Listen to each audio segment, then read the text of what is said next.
मेरे नूरे रत्न, आप सबको मेरा प्रेम भरा नमस्कार स्वीकार हो। आज मैं आप लोग को एक कहानी सुनाने आ रही हूँ। एक बूढ़ा पिता था जिसका बेटा आईएएस ऑफिसर बन गया था। तो बूढ़े पिताजी अपने आईएएस बेटे के चैम्बर में जाकर के उसके कंधे पर हाथ रखा और हाथ रख कर के खड़े हो गए और उन्होंने अपने पुत्र से पूछा कि इस दुनिया का सबसे शक्तिशाली इंसान कौन है। तो पुत्र ने पिता को बड़े प्यार से हंसते हुए कहा कि मेरे अलावा कौन हो सकता है, मैं ही हूँ पिताजी। अब पिता को तो इस जवाब की कोई आशा ही नहीं थी। उन्हें तो ये विश्वास था कि मेरा बेटा गर्व से कहेगा, पिताजी दुनिया के सबसे शक्तिशाली इंसान तो आप हैं, जिन्होंने मुझे इस योग्य बनाया कि आज मैं जो है आईएएस ऑफिसर हूँ। तो जो पिताजी थे उनकी आंखें छलछला आईं, आंखों में आंसू भर आए। वो चैम्बर के गेट से बाहर निकलने लगे, गेट खोल कर बाहर निकलने लगे।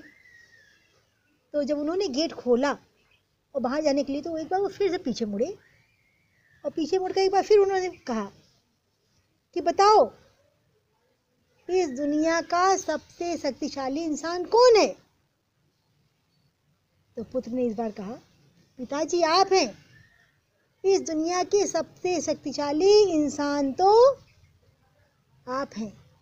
पिता सुनकर हैरान रह गए, आंखें फटी फटी आश्चर्य से देखने लगे उसको।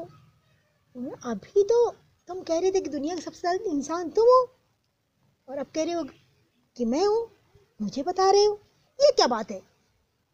तो पुत्र ने हंसते हुए अपने पिता को वापस बुलाया और लाकर अपने सामने कुर्सी पर बिठाया और कहा, पिताजी उस समय जो आपका ये हाथ था वो मेरे कंधे पर रखा हुआ था, और जिस पुत्र के कंधे पर उसके पिता का हाथ हो या उसके सर पर उसका हाथ हो, तो वही तो दुनिया का सबसे शक्तिशाली इंसान होगा। इतना सुनना था कि पिताजी तो गदगद हो गए, दौड़ के उठे, उन्होंने अपने बच्चे को कस के गले से लगा लिया और हमारी खुशी की वो रोने लगे कि मैंने क्या समझा था और मेरा बेटा तो क्या निकला, हीरा ये तो मेरे प्यारे बच्चों, मेरे लाडलों, आज मैं आप लोग से कुछ पंक्तियां कहती हूँ कि जो पिता के पैरों को छूता है उनको सम्मान देता है, वो कभी गरीब नहीं होता, और जो माँ के पैरों को छूता है उनको सम्मान देता है, वो कभी बदनसीब नहीं होता। जो अपने भाई के चरणों को स्पर्श करता है वो कभी गमगीन नहीं होता है, और जो बहन के चरणों को छूता है, उनके पैरों को स्पर्श करता है, उनको सम्मान देता है, वो कभी चरित्रहीन नहीं होता। और जो गुरु के पैरों को छूता है उस जैसा तो कोई खुश नसीब नहीं होता। अच्छा दिखने के लिए मत जियो, बल्कि अच्छा बनने के लिए जियो। जो झुक सकता है वो सारी दुनिया को झुका सकता है। तो मेरे लाडलो, मैं आपको अपनी बात बताती हूँ। मैं अपनी ससुराल में थी, सबसे ज़्यादा पढ़ी लिखी थी, पूरे गांव में सबसे ज़्यादा पढ़ी लिखी मैं ही थी, उससे ज़्यादा पढ़ा लिखा कोई नहीं था।